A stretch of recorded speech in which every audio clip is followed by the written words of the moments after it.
Demonstrasi kontekstual modul 3.1 pengambilan keputusan berbasis nilai-nilai sebagai pemimpin pembelajaran. Saya Lilis Pujiati, CGP Angkatan 11, Kabupaten Trenggalek, Jawa Timur.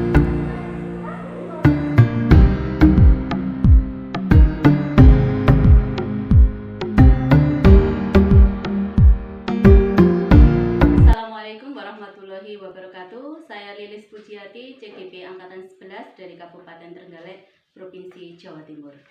Assalamualaikum warahmatullahi wabarakatuh, Pak Widodo. Waalaikumsalam warahmatullahi wabarakatuh.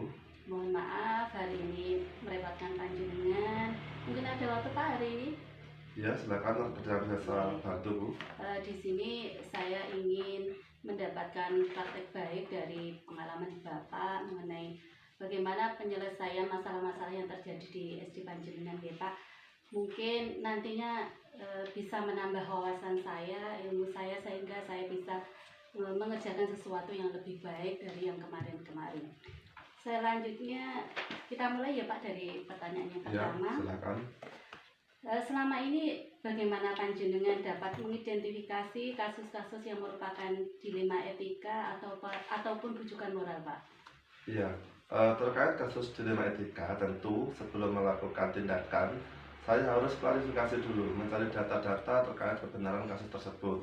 Tentu saya akan mencari tahu dari beberapa narasumber yang dapat dipercaya sebelum akhirnya saya memutuskan tindakan apa yang harus saya lakukan. Iya. Yang kedua nih Pak, selama ini bagaimana Panjenengan menjalankan keputusan pengambilan di sekolah Panjenengan, terutama untuk kasus-kasus di mana ada dua kepentingan yang sama-sama benar atau sama-sama mengandung nilai kebajikan, Pak?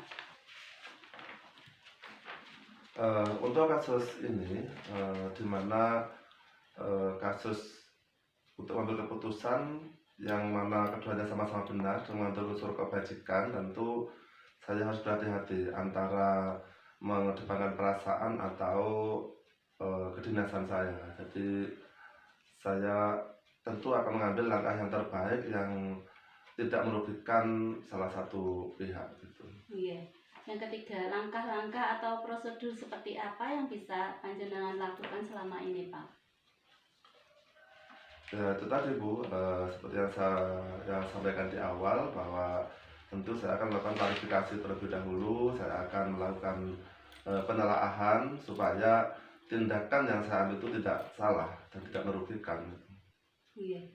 Yang keempat, hal-hal apa saja yang selama ini Panjenengan anggap efektif dalam pengambilan keputusan pada kasus-kasus dilema etika selama berada di SDN 2 Simberingin, Pak? Iya, saya akan berdiskusi dengan pihak terkait, kemudian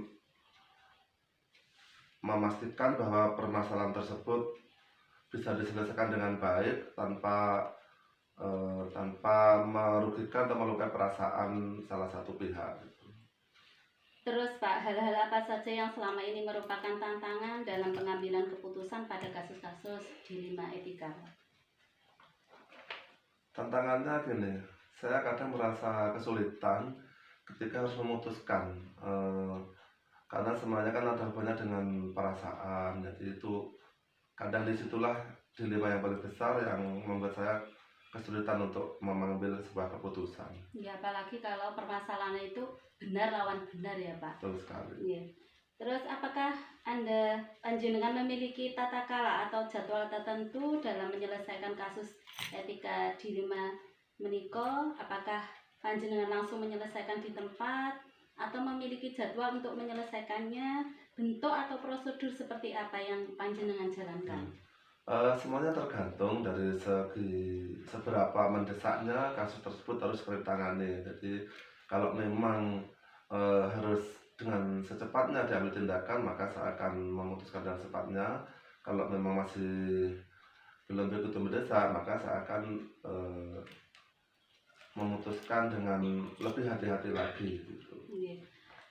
Terus adakah seseorang atau faktor-faktor apa yang selama ini mempermudah atau membantu Panjenengan dengan pengambilan keputusan dalam kasus-kasus dilema etika, Pak?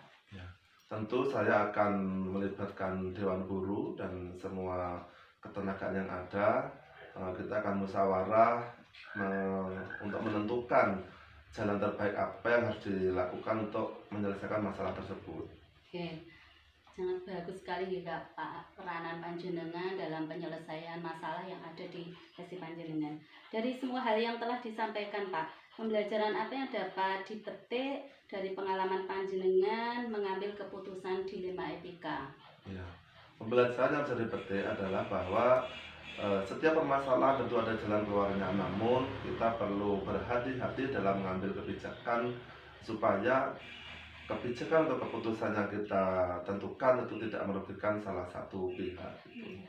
Terima kasih Pak, sangat bagus sekali dari penyelesaian Bapak selama menjadi kepala sekolah di SDN 2 Karangan.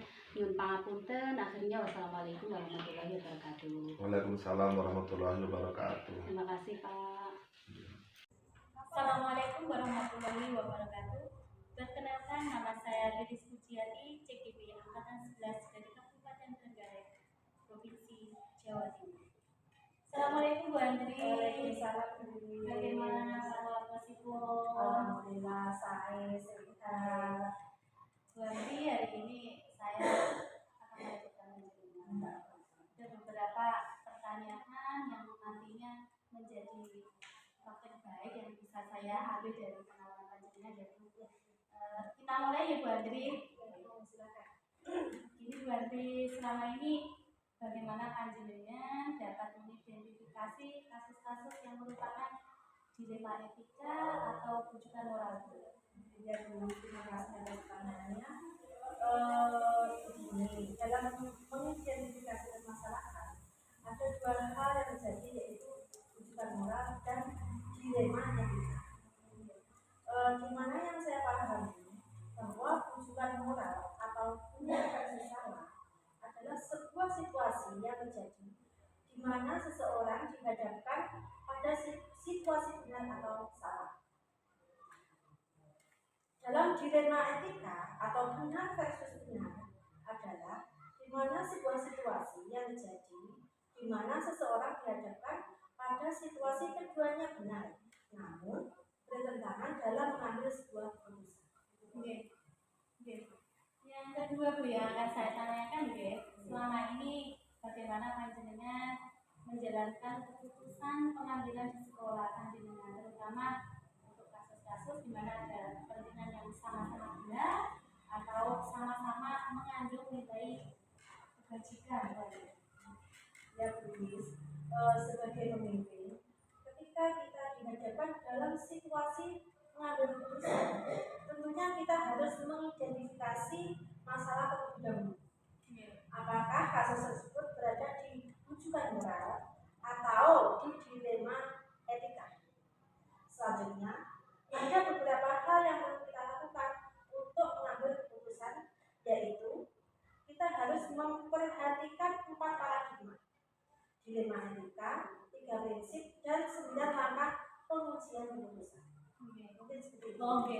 Yang ketiga ya Bu, langkah-langkah atau prosedur seperti apa yang biasanya panjenengan lakukan selama ini Bu Andri? Yang pertama saya lakukan adalah dengan mengidentifikasi permasalahan yang ada, kemudian saya mengenali nilai apa yang bertentangan dalam situasi ini. Setelah itu, saya menentukan siapa yang terlibat. Dalam hal ini, seringkali saya melibatkan guru untuk mengumpulkan fakta. Kemudian, akan melakukan pengujian benar atau salah. Melaksanakan 3 prinsip resolusi, mencari kemungkinan penyelesaian atau opsi trilema. Selanjutnya saya akan membuat keputusan, kemudian merefleksikannya. Terus Bu Andri, hal-hal apa saja yang selama ini panjenengan anggap efektif dalam pengambilan keputusan pada kasus-kasus dilema etika? Ya, Bu. Ketika kita berhadapan dengan dilema etika, hal yang cukup efektif dalam pengambilan keputusan pada kasus dilema etika yaitu menggunakan 3 prinsip resolusi, yaitu berpikir berbasis hasil akhir, berorientasi pada aturan yang benar, dan mengutamakan rasa peduli. Kemudian juga memperhatikan dampak jangka panjang juga merupakan hal yang efektif. Selain itu, juga seringkali saya melakukan diskusi dengan guru atau pembimbingan di sekolah untuk menyelesaikan sebuah kasus tersebut. Terus Bu, hal-hal apa saja yang selama ini merupakan tantangan dalam pengambilan keputusan pada kasus-kasus di lima etika yang panjenengan hadapi selama menjadi kepala sekolah di sini, Bu? Begini Bu Lilis, menurut saya dilema etika merupakan permasalahan yang memang agak sulit untuk diputuskan karena menyangkut hal-hal yang sama benar. Itu adalah tantangannya. Namun saya kembalikan lagi pada nilai-nilai yang saya pegang teguh dan aturan yang berlaku serta tidak lupa peduli terhadap sesama. Hal itu juga menjadi pertimbangan untuk saya. Terus apakah Anda memiliki tata cara atau jadwal tertentu dalam menyelesaikan kasus etika dilema, Bu? Apakah Anda langsung menyelesaikan di tempat atau memiliki jadwal untuk menyelesaikannya? Bentuk atau prosedur seperti apa yang panjenengan jalankan, Bu? Kalau itu tergantung seberapa mendesak dan seberapa besarnya pengaruh terhadap lembaga kami. Jika memang memerlukan waktu dan pihak-pihak lain yang terlibat, maka saya membuat alokasi waktu. Seperti itu. Adakah seseorang atau faktor-faktor apa yang selama ini mempermudah atau membantu panjenengan dalam pengambilan keputusan dalam kasus-kasus di lima etika? Ya, kalau sebagai seorang kepala sekolah, tentunya saya harus mampu membuat keputusan dengan berdasarkan nilai-nilai kebajikan yang saya pahami. Namun, melibatkan dewan guru atau pihak terkait juga merupakan hal yang selama ini sudah kami lakukan baik untuk siswa dan untuk negara. Dari semua hal yang telah panjenengan sampaikan, pembelajaran apa yang dapat dipetik dari pengalaman panjenengan mengambil keputusan di lima etika panjenengan? Begini Bu Lilis ya, nilai-nilai kebajikan dalam diri, prinsip pengambilan keputusan, serta paradigma berpikir dan langkah-langkah pengambilan keputusan menjadi dasar pengambilan keputusan yang bertanggung jawab. Terima kasih Bu Andri waktunya.